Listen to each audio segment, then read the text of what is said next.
Bismillahirrahmanirrahim. Assalamualaikum warahmatullahi wabarakatuh.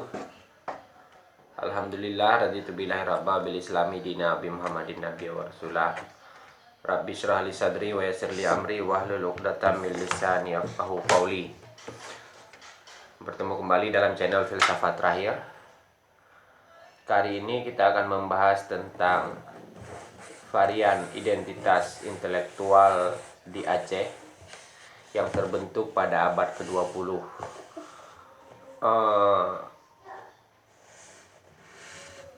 Tema ini sangat penting bagi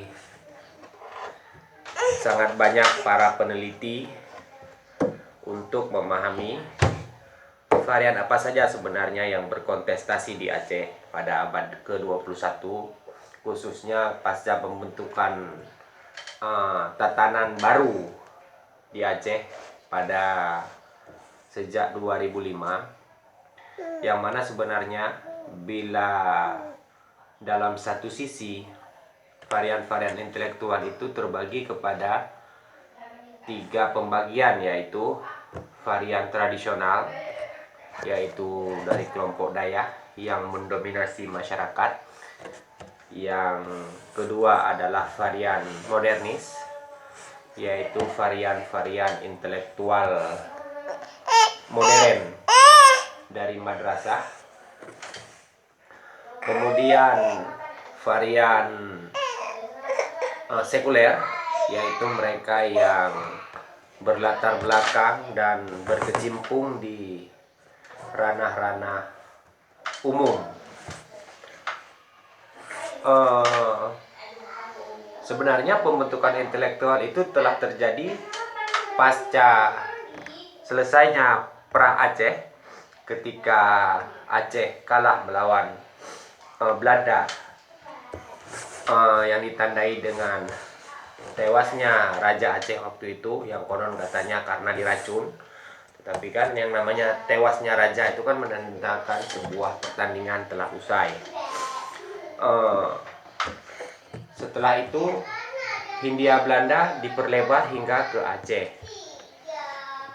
Ketika Belanda membuat sebuah tatanan baru di Aceh, dan kebetulan pada waktu itu Belanda telah menerapkan politik etis, maka Aceh sendiri sebagai bagian dari wilayah kekuasaan Belanda waktu itu juga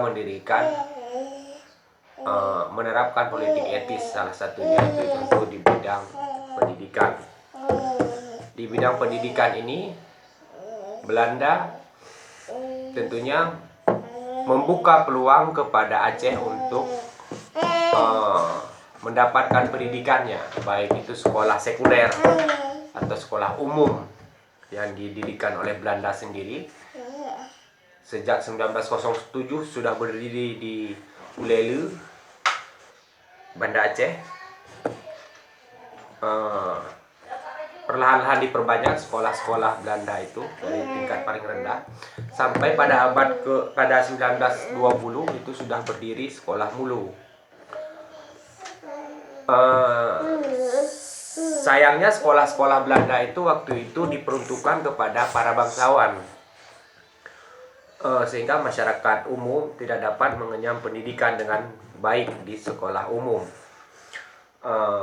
Tetapi Belanda juga mengizinkan kepada para ulama untuk kembali mendirikan dayah-dayah, dengan syarat mereka harus istilahnya registrasi, harus mendaftar atau berada di bawah pengetahuan Belanda.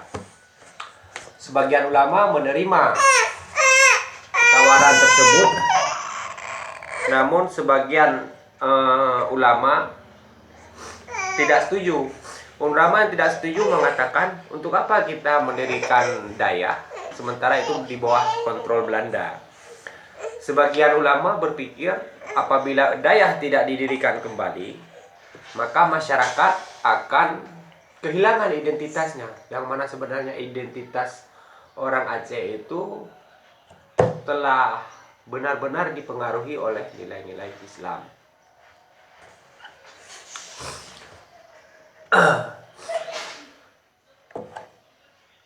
Lalu berdirilah beberapa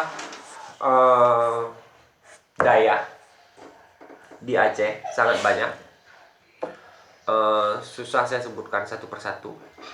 Beberapa di antaranya misalnya Dayah Lamdiran, Dayah Jadlin, Dayah Lupai Satiga, Dayah Darul Mutakin di Gedung. Ada sekitar 20 atau 30 dayah yang tercatat.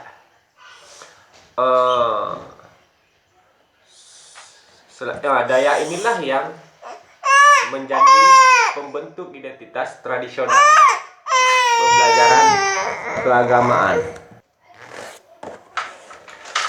Dengan berdirinya dayah-dayah kembali di Aceh, maka keilmuan masyarakat Aceh dapat terus terlaksanakan.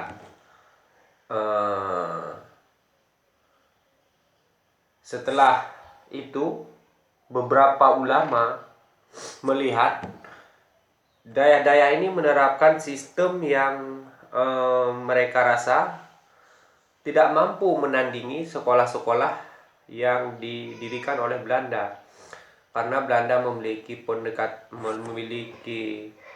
isi pengajaran yang lebih moderat, sementara di Daya hanya belajar hal-hal yang bersifat tradisional, sehingga dikhawatirkan umat Islam bisa tertinggal dengan sistem pembelajaran modern. Sehingga sebagian daripada ulama itu nantinya mendirikan madrasah yang menjadi tempat pembentukan kelompok intelektual modernis. Para ule balang sendiri yang merupakan orang-orang bangsawan di Aceh pada waktu itu oleh beberapa pihak dianggap sebagai orang-orang yang jauh dengan agama. Padahal mereka membutuhkan narasi agama untuk tetap dapat menarik simpati daripada masyarakat. Jadi para ulama mencari alternatif, yaitu dengan mendatangkan organisasi-organisasi Islam modern yang telah lahir di Hindia Belanda pada waktu itu, seperti pada 1914 di bawah Syarikat Islam, di bawah Muhammadiyah pada 1932, kemudian Young Islamic Bond pada 1932 juga.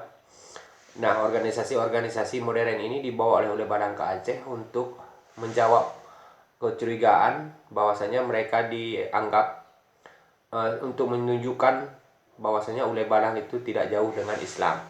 Tetapi oleh sebagian pihak melihat organisasi-organisasi ini tidak memiliki identitas keacehan, terlalu umum sifatnya, yaitu terlalu kehindia Belandaan, bukan keislaman atau identitas-identitas organisasi yang tidak menunjukkan ciri keacehan. Sehingga didirikanlah beberapa organisasi Islam modern yang bercorak keacehan. Misalnya Syarikat Aceh pada 1916, kemudian Syarikat Islam Menjadi Satu.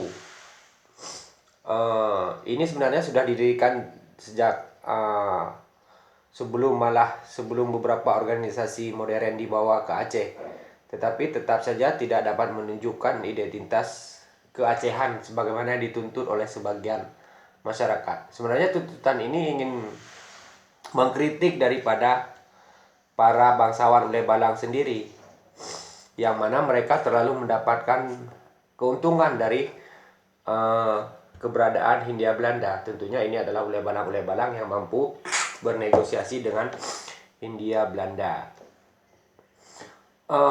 Oleh sebagian para ulama melihat keterbelakangan umat Islam tadi, mereka mencoba memasukkan unsur-unsur kemoderanan ke dalam umat Islam, seperti yang dilakukan oleh Tengku Syekh Abdul Hamid Samalanga, yang sangat banyak menyerap pengaruh-pengaruh kemodernan dari Timur Tengah, Islam modern Timur Tengah pada waktu itu.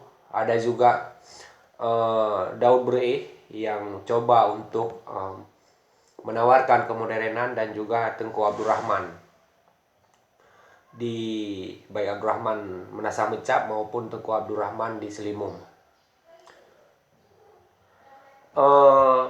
Untuk memodernisasi keislaman di Aceh, Tuanku Raja Kemala mendirikan sebuah madrasah yang disebut dengan Madrasah Khairiyah pada 1916. Kemudian Said Husin Shihab mendirikan Madrasah Ahlussunnah wal Jamaah di IDI pada 1928. Kemudian Tengku Abdurrahman Selimum mendirikan perguruan Al-Islam.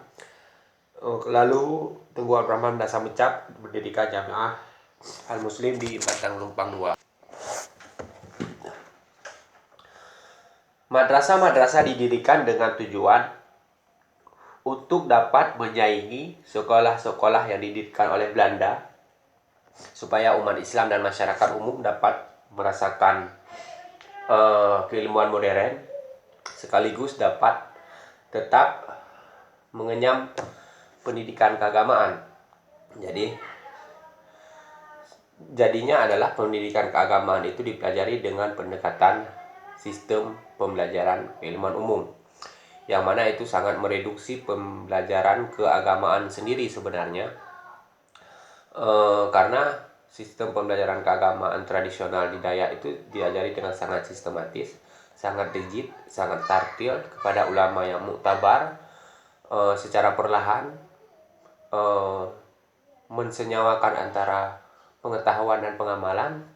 Sementara sistem yang diterapkan oleh madrasah ini menjadi sangat reduktif, sangat instan begitu jadinya, karena menggunakan pola pembelajaran ilmu umum. Sebenarnya yang di sekolah itu yang dipelajari, sekolah Belanda itu yang dipelajari adalah ilmu-ilmu umum, sehingga pendekatannya sesuai dengan cara belajarnya. Tetapi ketika cara belajar agama dilakukan melalui cara belajar ilmu umum, maka disitulah menjadi tereduksilah pembelajaran keagamaan. Atas kritik pada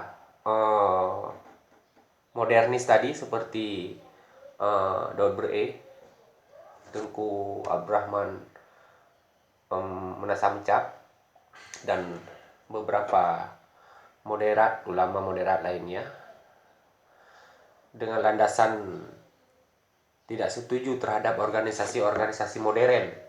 Mereka menginginkan organisasi kemodernan tetapi harus memiliki ciri khas keacehan.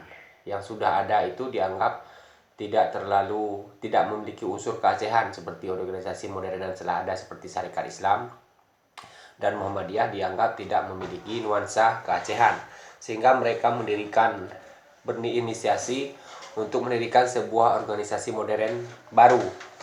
Maka didirikanlah PUSA, Persatuan Ulama Seluruh Aceh, pada 5-8 Mei 1939, dengan didukung oleh Tengku Ampun Cik Pesangan, Tengku Cik Muhammad Johan Alamsyah. Dengan dukungannya maka berhasillah didirikan organisasi PUSA. Mereka mendirikan PUSA bertepatan dengan Maulid Nabi Muhammad. Tujuannya adalah ingin menunjukkan bahwasanya organisasi modern Aceh ini tidak seperti organisasi modern lain yang tidak setuju dengan praktik-praktik lokal.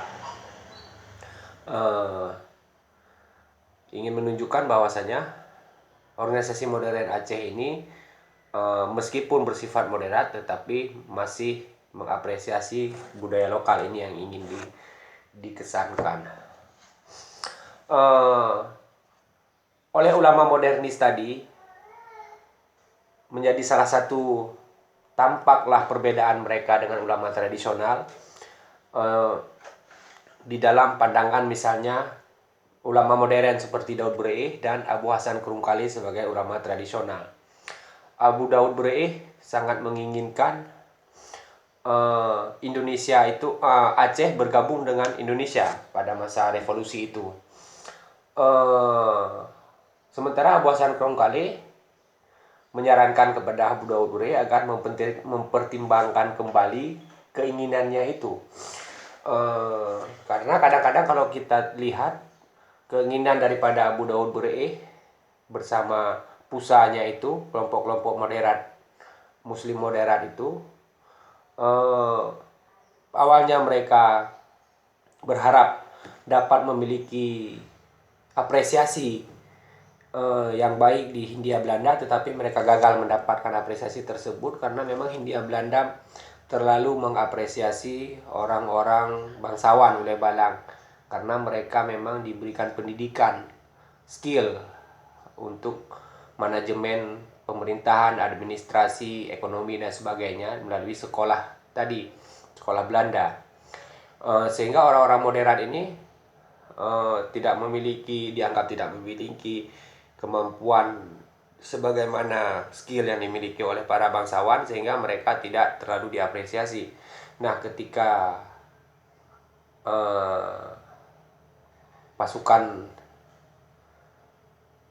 Jepang masuk ke Hindia Belanda, termasuk ke Aceh, Daud Bure'eh dan para kelompok modernis sangat setuju dengan kedatangan tersebut, karena mereka berharap tatanan baru bisa terbentuk, mereka bisa mendapatkan apresiasi yang lebih ketika Hindia Belanda datang, ketika Jepang datang. Dan ketika Jepang datang, meskipun kelompok moderat ini diberikan posisi-posisi tertentu di pos tertentu, tetapi secara umum apresiasi yang lebih tinggi tetap dimiliki oleh para Ule Balang, karena mereka tetap orang yang memiliki bekal skill manajerial, kemampuan pemahaman ekonomi dan sebagainya, dengan skill yang telah ada, sehingga meskipun diapresiasi kelompok moderat ini, tetapi mereka tetap dilokalisir pada pos-pos tertentu saja. Sehingga ketika Jepang kalah perang, Soekarno memproklamasikan kemerdekaan Indonesia, kelompok modern ini sangat senang dengan tatanan baru, karena sepertinya mereka memang tetap kecewa dengan pemerintahan Jepang, dengan pendudukan Jepang, sehingga mengharapkan sebuah tatanan baru, yang mana dengan harapan tatanan baru itu mereka dapat memiliki posisi yang lebih apresiatif. Dan memang nanti setelah Indonesia diproklamasikan, kelompok-kelompok modern ini, khususnya di Aceh ini, memang memiliki tempat-tempat yang strategis dalam pemerintahan.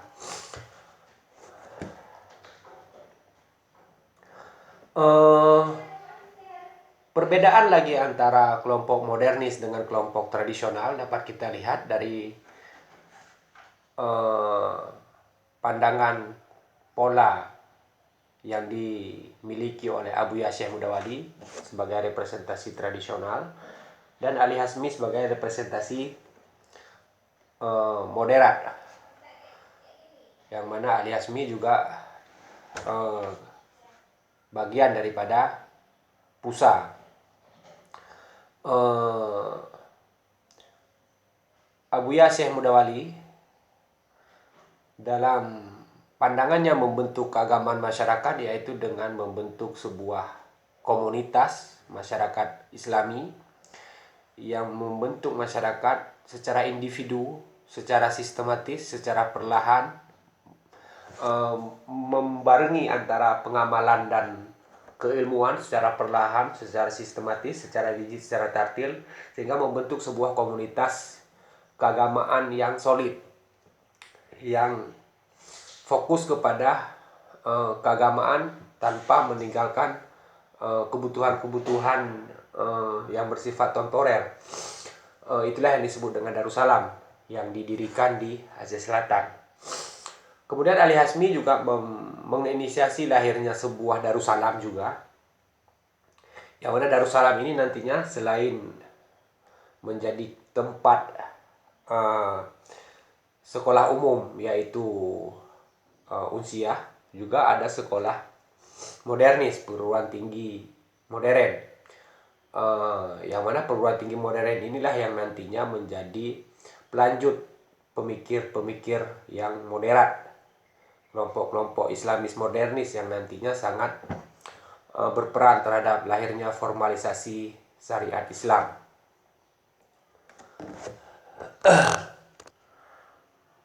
Saya kira meskipun tema ini sangat penting dan akan sangat membantu teman-teman yang sedang menulis disertasi atau penelitian tentang Aceh.